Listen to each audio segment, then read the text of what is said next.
नमस्कार दोस्तों, मैं हूं टीआर सर और आप देख रहे हैं जीके करंट अफेयर्स अब तक।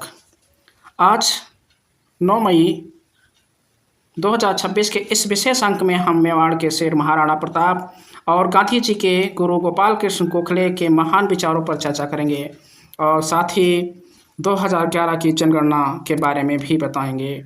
चलिए देखते हैं। इतिहास के पन्नों में भारत के आंकड़े महाराणा प्रताप, गोपाल कृष्ण गोखले और 2011 की जनगणना की संपूर्ण विश्लेषण के साथ हम प्रस्तुत हैं और आप लोगों को ले चलते हैं इस विशेष इतिहास दृष्टिकोण के साथ 9 मई के ऐतिहासिक दृष्टिकोण के साथ। आप देख रहे हैं पहला 1540 भारत, महाराणा प्रताप जन्म, मेवाड़ का गौरव। महाराणा प्रताप का जन्म 9 मई 1940 को राजस्थान के कुंभलगढ़ दुर्ग में हुआ था। वह मेवाड़ के 13वें राजपूत सम्राट थे। उनके आदम साहस और स्वतंत्रता के प्रति निष्ठा ने उन्हें भारतीय इतिहास में राष्ट्र गौरव के रूप में स्थापित किया। इनके बहुत से ऐसे कार्य थे जो इन्हें अजय बनाता है, यह अजय योद्धा और स्वतंत्रता के प्रतीक थे। हम कह सकते हैं महाराणा प्रताप ने कभी भी मुगल सम्राट अकबर की अधीनता स्वीकार नहीं की, जबकि लगभग पूरा राजपूताना मुगल सत्ता के अधीन हो चुका था। तब भी महाराणा प्रताप अकेले मेवाड़ की स्वतंत्रता के लिए संघर्ष किया, जीवन पर्यंत उन्होंने संघर्ष किया और कभी हार नहीं माना। हल्दी घाटी का युद्ध 1576 से लेकर और छापामारी युद्ध नीति जंगलों में रहकर छापामार युद्ध नीति अपनाया किया करते थे। मेवाड़ की पुनर्प्राप्ति महाराणा प्रताप केवल एक राजा नहीं बल्कि उस भारतीय चेतना के प्रतीक हैं जो सिखाती है कि परतंत्रता अर्थात गुलामी में सुख से रहने से बदतर है स्वतंत्रता के लिए घास की रोटी खाकर जंगलों में रहना। ये इनका मुख्य उद्देश्य था। दूसरा टॉपिक देखते हैं 1945 विश्व रूस में विक्ट्री डे की शुरुआत। वहीं देखते हैं 1981 भारत मुंबई पुलिस द्वारा बार गैंगस्टर शब्द का आधिकारिक प्रयोग। यह शब्द गैंगस्टर शब्द ऐसा था कि जो एक समूह जो गुंडा राज का एक समूह स्थापित करता है और इसमें लोगों की परेशानियां, वहाँ कारखाने कल कारखाने चलाने वाले जितने भी उद्योगपति थे उनकी परेशानियां इन गैंगस्टरों की वजह से बढ़ जाती थी। तो यह आधिकारिक शब्द जोड़ा गया। आगे देखते हैं 1866 गोपाल कृष्ण गोखले का जन्म गांधी जी के राजनीतिक गुरु। आइए जानते हैं गोपाल कृष्ण गोखले जो 9 मई 1866 को महाराष्ट्र के रत्नगिरी जिले में हुआ था। वह भारतीय राष्ट्रीय कांग्रेस के प्रसिद्ध उदारवादी नेता थे, महात्मा गांधी के राजनीतिक गुरु।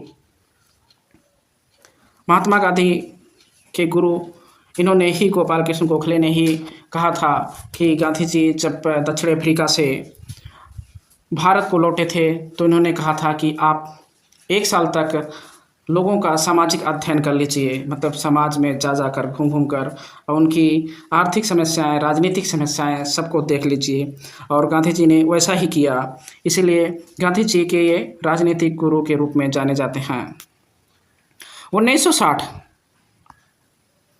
विश्व अमेरिका द्वारा पहली गर्भ निरोधक गोली को मंजूरी चिकित्सा में क्रांति आई। 9 मई 1960 को अमेरिका के खाद्य एवं औषधि प्रशासन FDA ने दुनिया की पहली गर्भ निरोधक गोली को मंजूरी दी थी। आगे चलते हैं, देखते हैं मेवाड़ के 13वें राजपूत महाराणा प्रताप जन्म 9 मई 1540 कुंभलगढ़ दुर्ग। प्रतिद्वंदी मुगल सम्राट अकबर। सबसे बड़ा संघर्ष हल्दी घाटी का युद्ध जो 1576 में लड़ा गया और इनका प्रिय अश्वचेतक।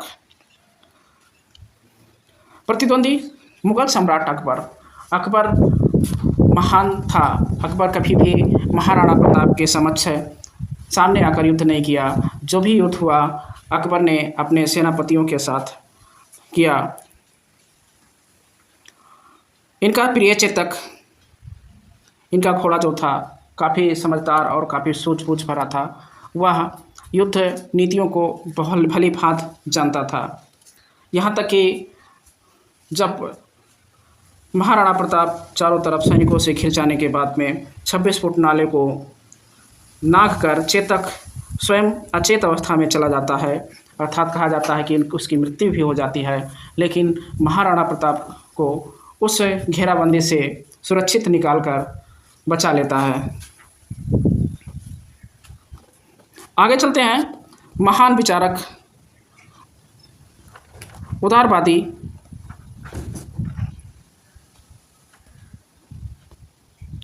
उदारवादी विचारधारा के स्तंभ गोपाल कृष्ण गोखले के बारे में जैसा कि हमने बताया है, ये संवैधानिक तरीकों से सुधार, राजनीतिक गुरु जैसा कि हमने बताया कि महात्मा गांधी और मोहम्मद अली जिन्ना दोनों के मार्गदर्शक थे।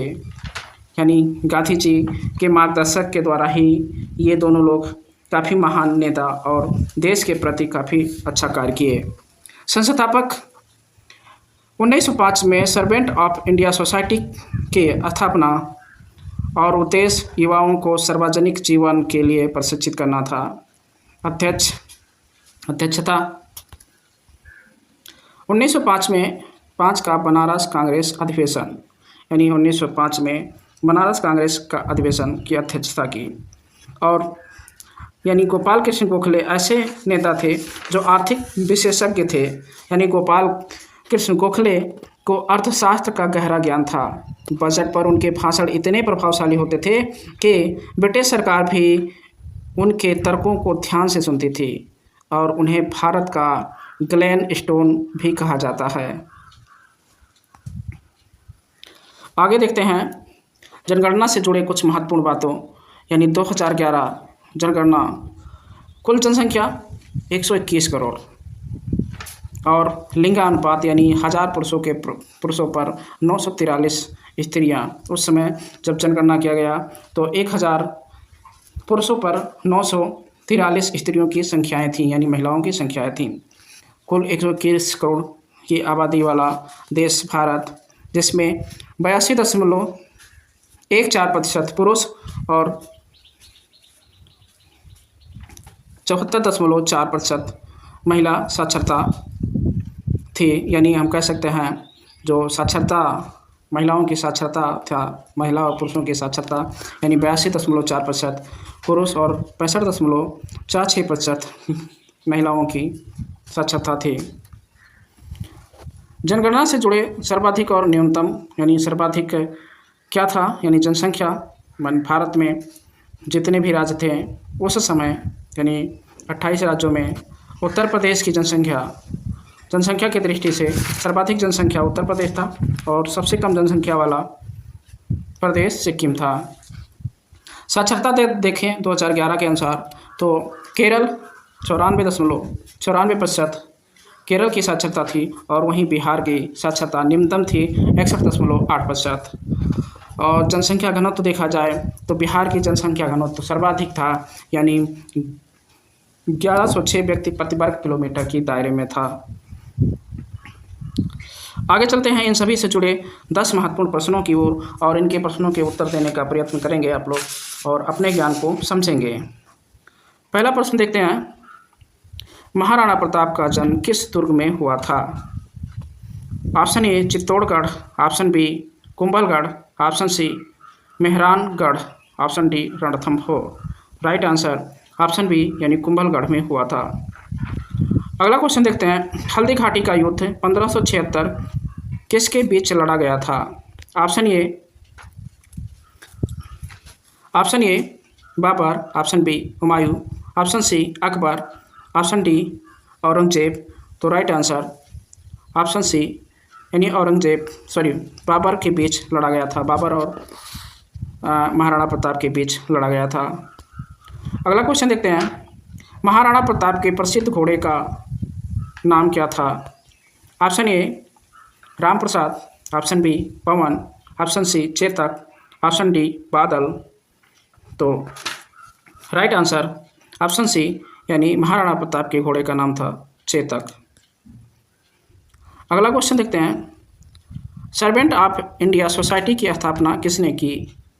Option A Bal Gangadhar Tilak, option B Lala Lajpat Rai, option C Gopal Krishna Gokhale, option D Dada Bhai Naoroji. तो राइट आंसर ऑप्शन सी यानी गोपाल कृष्ण गोखले ने की थी। अगला क्वेश्चन देखते हैं, महात्मा गांधी के राजनीतिक गुरु कौन थे? Option A Mahadev Govind Ranade, option B Gopal Krishna Gokhale, option C Rabindranath Tagore, option D Leo Tolstoy. तो राइट आंसर ऑप्शन बी यानी गोपाल कृष्ण गोखले। अगला क्वेश्चन देखते हैं, गोखले ने कांग्रेस के किस अधिवेशन की अध्यक्षता की थी? Option A 1905 Banaras, option B 1907 Surat, option C 1911 Calcutta, option D 1916 Lucknow. तो राइट आंसर ऑप्शन ए यानी 1905 बनारस। अगला क्वेश्चन देखते हैं, विक्ट्री डे 9 मई किस देश में मनाया जाता है? Option A America, option B Britain, option C रूस, ऑप्शन डी फ्रांस। तो राइट आंसर ऑप्शन सी यानी रूस में मनाया जाता है विक्ट्री डे। अगला क्वेश्चन देखते हैं, भारत का सर्वाधिक जनसंख्या घनत्व वाला राज्य कौन सा है? Option A Uttar Pradesh, option B Paschim Bangal, option C Bihar, option D Maharashtra. तो राइट आंसर ऑप्शन सी यानी बिहार राइट आंसर। अगला क्वेश्चन देखते हैं, 2011 की जनगणना के अनुसार भारत की महिला साक्षरता दर option A 64.6%, option B 65.46%, option C 70.2%, option D 74.04%। तो राइट आंसर ऑप्शन बी यानी 65.46% राइट आंसर। अगला क्वेश्चन देखते हैं, भारत का न्यूनतम जनसंख्या वाला राज्य कौन सा है? Option A Goa, option B Sikkim, option C Mizoram, option D Arunachal Pradesh. तो राइट आंसर ऑप्शन बी यानी सिक्किम राज्य।